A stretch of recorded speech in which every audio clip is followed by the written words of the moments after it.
E a Associação dos Defensores Públicos do Maranhão está realizando uma pesquisa entre a categoria intitulada Como vai o seu núcleo? Para saber mais detalhes dessa campanha, recebemos em nosso estúdio a defensora pública e presidente da associação, Clarice Binda. Boa tarde, seja bem-vinda. Boa tarde, Ismael. A associação está realizando essa pesquisa, como é que funciona? Qual é o objetivo dela? Bom, essa pesquisa o intuito da associação de dar continuidade a um trabalho de verificar como andam as condições de trabalho dos defensores nos interiores, nos núcleos do interior, que são distantes da capital e muitas vezes nós não conseguimos ter a exata noção de quais as condições de trabalho que eles estão submetidos para prestar o melhor serviço possível aos usuários do serviço da Defensoria Pública. Quantas cidades do estado contam com Defensoria Pública e como é que é o atendimento? Infelizmente, nós ainda estamos presentes em apenas 30% das comarcas do estado do Maranhão. Isso corresponde a 36 comarcas.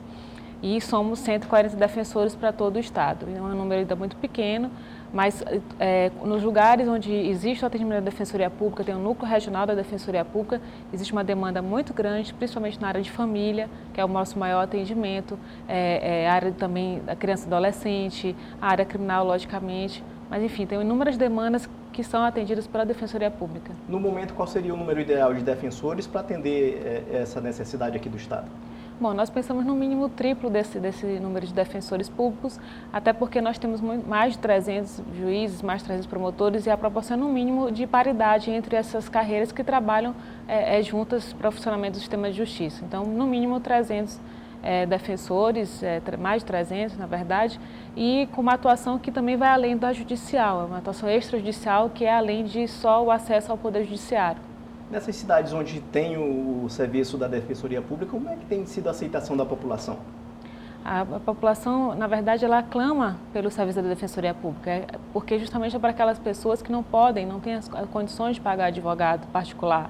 Então, e a gente sabe, infelizmente, que a maioria da população do nosso estado tem esse perfil socioeconômico, né? Essa vulnerabilidade econômica a gente coloca como primeiro critério, mas também uma vulnerabilidade social, vítimas de violência doméstica, por exemplo. Em relação ao concurso público, tem algum concurso em andamento? Como é que está isso?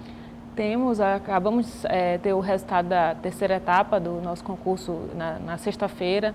Vão entrar novos defensores agora no início de abril, mas ainda somos poucos, né, para completar o quadro. Temos cargos vagos, defensores aprovados, mas precisamos de mais cargos criados, um orçamento maior para a Defensoria Pública, para que ela chame essas pessoas, faça concurso e a gente consiga contemplar todo o estado do Maranhão de serviço da Defensoria Pública. Quais as maiores dificuldades que poderiam ser sanadas imediatamente se houvesse mais recursos?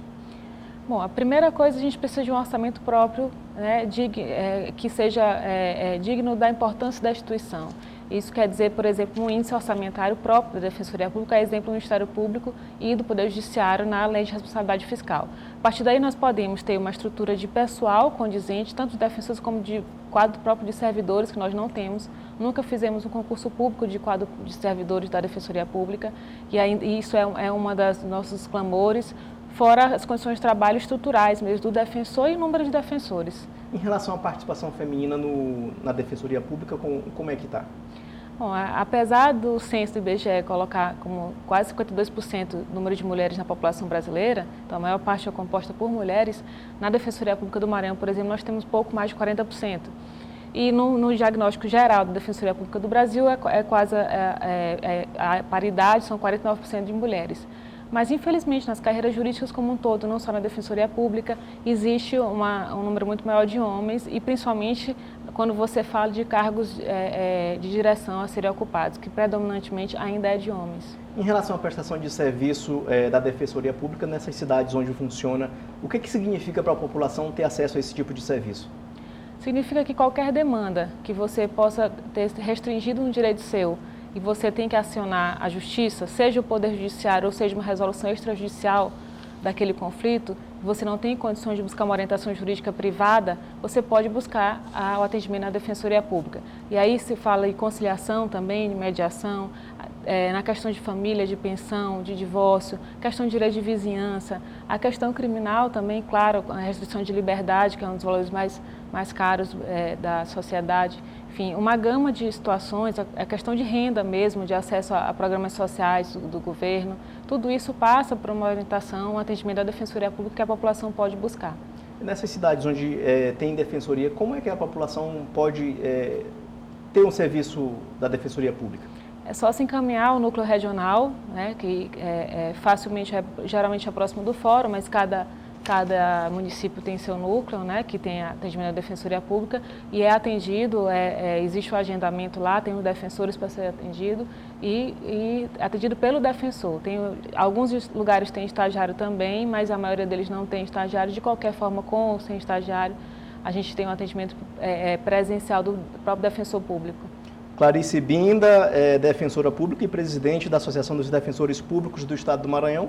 Obrigado pela entrevista. Eu que agradeço, obrigado pelo espaço, pelo convite. Boa tarde. Boa tarde. Lembrando que a sessão plenária de hoje começa logo mais às 16h e tem transmissão ao vivo da TV Assembleia. Para você, uma boa tarde e até amanhã.